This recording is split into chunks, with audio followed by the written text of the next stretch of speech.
গ্যাসের চাপ কমে যাওয়ার কারণে সিএনজি ফিলিং স্টেশনগুলোতে গাড়ির সারি আরও দীর্ঘ হচ্ছে। এতে ভোক্তাদের পোহাতে হচ্ছে সীমাহীন দুর্ভোগ। অতিষ্ঠ হয়ে উঠেছে জনজীবন। এ বিষয়ে বিস্তারিত জানাতে নরসিংদীর কারারচরে ফিলিং স্টেশন থেকে সরাসরি যুক্ত হচ্ছেন প্রতিনিধি সোহাগ মিয়া।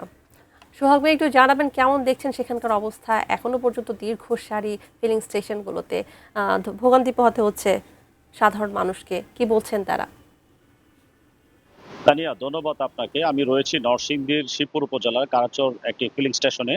আর এই ফিলিং স্টেশনে আমরা সকাল থেকে ঘুরে দেখেছি যে একদম মহাসড়কের প্রায় 2 থেকে 3 কিলো পর্যন্ত যে সিএনজি চালিত যানবাহন রয়েছে তার একটি দীর্ঘ সারি রয়েছে।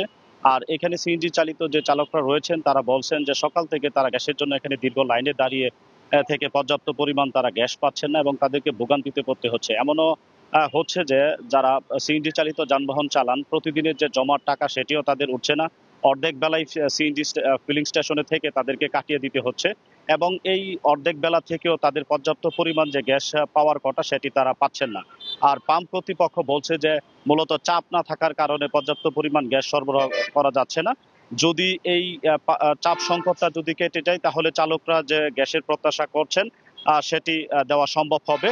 তবে তারা আশা করছেন খুব দ্রুতই এই চাপের যে সমস্যা রয়েছে সেটি কেটে উঠবে এবং চালকদের যে পর্যাপ্ত পরিমাণ গ্যাসের চাহিদা রয়েছে সেটি তারা মিটাতে পারবেন।